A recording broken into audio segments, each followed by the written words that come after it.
Darwin.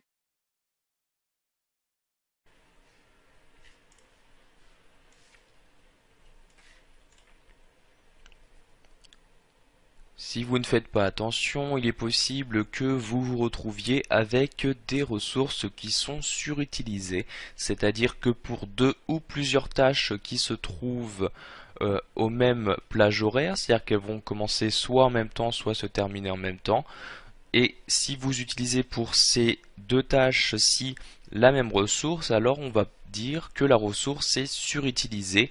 La personne ou la ressource en question ne va pas pouvoir se diviser en deux pour faire deux tâches distinctes. C'est ce qui s'est passé ici dans mon projet. Vous pouvez voir que pour la partie de test, de communication et de mise en ligne, au niveau de date, celles-ci se confondent. En effet, on peut voir ici, si je regarde plus précisément au niveau du diagramme de Gantt, que j'ai bien ces trois tâches qui sont comprises entre le 18 et le 19 octobre. Or, pour ces trois tâches, nous avons la même ressource qui est utilisée ici, la personne Jean Martin. Donc, au niveau de la résolution de ce problème, vous pouvez le faire manuellement, mais sachez que Project vous donne un outil qui va vous permettre de le faire de façon automatique. Cet outil s'appelle l'audit de ressources. Donc, le fait d'auditer une ressource va vous permettre de demander à Project 2010 de résoudre pour vous ce problème. Pour ce faire, vous vous rendez dans l'onglet correspondant aux ressources. Vous cliquez ensuite sur la partie de droite sur le bouton auditer la ressource. Vous allez alors pouvoir choisir quelle ressource vous souhaitez auditer. Donc j'ai ici accès aux différentes ressources que j'ai enregistrées dans le logiciel. Je veux auditer ici Jean Martin, je le sélectionne, je clique sur auditer. Automatiquement, vous avez alors différentes corrections qui sont apportées. Par exemple, dans mon cas, nous pouvons voir qu'au niveau de la communication, celle-ci a été déplacée, donc elle commencera donc maintenant le 22 octobre. Sachez que si cette correction automatique ne vous convient pas, vous pouvez à tout moment supprimer l'audit que vous venez d'effectuer. Pour cela, toujours dans cet onglet ressources, vous avez un bouton qui vous permet de supprimer cet audit. Vous cliquez dessus, vous allez alors avoir deux possibilités qui vous sont proposées. Soit vous choisissez de supprimer l'audit, les audits on va dire sur l'ensemble du projet que vous avez inséré dans le logiciel, ou alors supprimer l'audit juste présent sur la ou les tâches qui sont sélectionnées. Ici, je n'ai qu'un seul audit qui a été effectué, donc que je coche l'un ou l'autre reviendra au même. Je clique donc sur OK pour supprimer l'audit effectué. Du coup, je retrouve mon problème de surutilisation des tâches.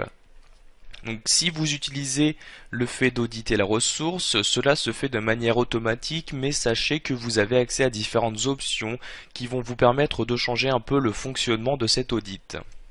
Donc ces options, on les retrouve toujours dans la partie de droite de cet onglet ressources. En cliquant ici sur options d'audit, vous allez un peu pouvoir changer les paramètres de cet audit.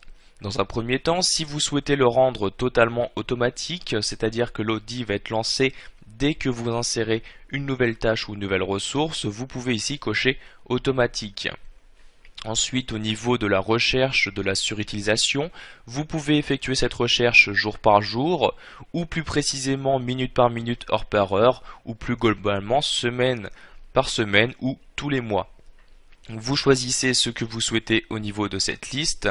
Pour ce qui est de la plage temps sur lequel l'audit va s'effectuer. Par défaut, sachez que l'audit va s'effectuer sur l'ensemble du projet, mais vous allez pouvoir lui préciser des dates, à partir de quelle date il doit commencer et à quelle date il doit se terminer. Pour cela, vous cochez ici audit et vous choisissez les dates en question via ces deux calendriers. Donc ici, les deux listes. Par exemple, ici, je veux l'arrêter le 15 octobre.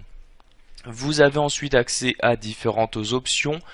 Par exemple, au niveau de la première option, si vous souhaitez absolument dans tous les cas respecter la date de fin de projet que vous avez définie au niveau de votre calendrier, il vous suffit de cocher ici cette case. Ensuite, vous allez pouvoir autoriser l'audit à effectuer différentes manipulations sur votre projet, telles que l'ajustement des affectations individuelles d'une tâche, ou encore le fait de fractionner une tâche en deux ou plusieurs parties. Donc par exemple, je veux interdire justement ce fractionnement d'une tâche, je décoche la case correspondante. Une fois tout ceci fait, vous pouvez choisir directement d'auditer l'ensemble de votre projet en cliquant ici sur auditer tout. Si je reclique sur options et que vous souhaitez donc juste valider vos changements sans pour autant lancer un audit, vous cliquez ici sur OK. Donc, comme vous pouvez le voir, quand j'ai cliqué sur auditer tout, l'audit ici pour ce problème-là n'a pas été réalisé. En effet, si je regarde au niveau des dates que j'ai définies, j'ai choisi ici d'arrêter l'audit au 15 octobre. Or, les tâches où se trouvent les ressources surutilisées se situent à partir du 18 octobre. C'est pourquoi cet audit n'a donc pas été lancé sur ces différentes tâches. Je vais donc choisir ici d'auditer le projet en entier, je reclique sur auditer tout et cela me permet donc de résoudre mes problèmes de surutilisation. Voilà, vous savez maintenant comment régler les problèmes de vos ressources en utilisant les audits mis à votre disposition dans Project 2010.